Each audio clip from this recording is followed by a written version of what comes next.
Redfall is getting review bombed. Or is it? Let's have a look. So this article came out today from Game Rant, title being Redfall is getting review bombed.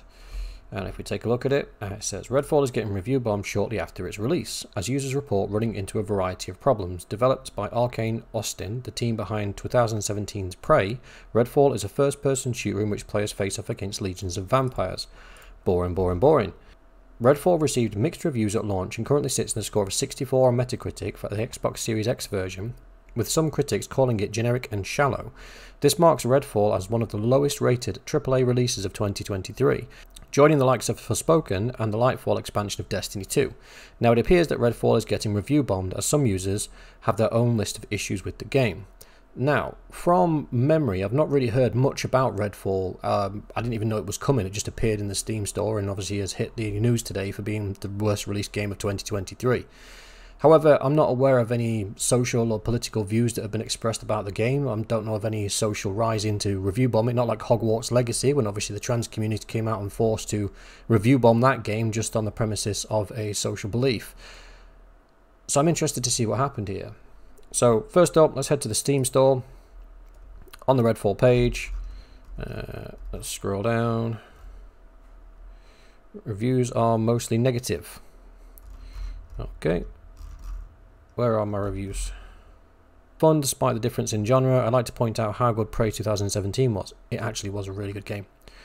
Despite the low sales and poor ending and what could have been an Arcane's Austin Redfall. Redfall's open world is empty and the enemies that populate it are hilariously dumb.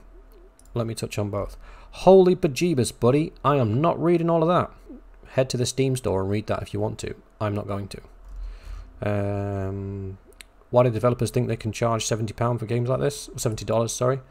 Ignoring the performance issues, this game is bad. The AI is pathetic. Even on the highest difficulty, the controls are clunky. The graphics are average. The world is empty. I don't understand why these companies think they can start charging $70 for unfinished garbage. This is something, because obviously I have looked through some reviews before doing this video, and this is something that pops up a lot, is people are griping at the $70 price tag. I think if this was a game, looking at the footage that people have posted and some of the YouTubers and what they've said about it, I think if the game was cheaper, people wouldn't have been as bothered. But let's have a look. Let's keep going. So, Redfall reviews. As you can see, I've already been reading a few. There are a few good ones. Some people complimenting the artwork. Dude goes in on that one. This person says it won't be a 5-star for everybody and goes through some bits and bobs. This person says that they started playing on the Xbox and they're having fun. This one says that Xbox has a looking for group option and they're having fun with it, and then it kind of goes downhill from there. What I would say is the Xbox population got this game free on the Xbox Pass, so as it's free, they've probably got a more light-hearted view on the release and will be more forgiving. People that have paid $70 for it, maybe not.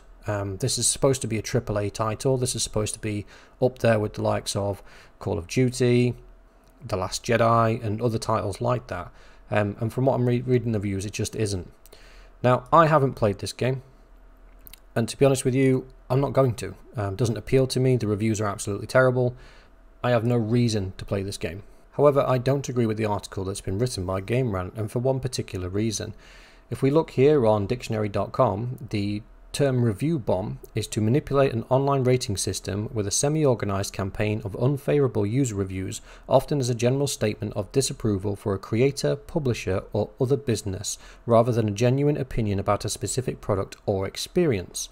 So what we tend to see with review bombing is when people haven't played the game, don't intend on playing the game, but have got an issue with the development company or an issue with the publisher or an issue with the way that the game was made.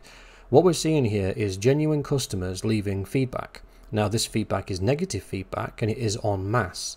And if you just forked out $70 for a game, which is a lot of money to a lot of people, you would definitely expect it to be a good AAA title. And people are finding that that's not the case. So I think Game Rant is being a little bit disingenuous here by saying it's being review bombed. We're throwing this term around online a lot nowadays. This has been review bombed. This has been review bombed. Modern businesses don't seem to be able to separate the difference between a review bomb and genuine feedback. Genuine feedback is when your customer base is unhappy with the product or with what you've delivered, whether that be a TV show, a movie, or a video game. This is a problem for me because companies like Game Rant will obviously use review bombed for clickbait, and people misunderstand the phrasing. It's not being review bombed, it's just a terrible game that's been released poorly. The PC port is absolutely terrible. The Xbox guys are seeing it favourably simply because they got it for free.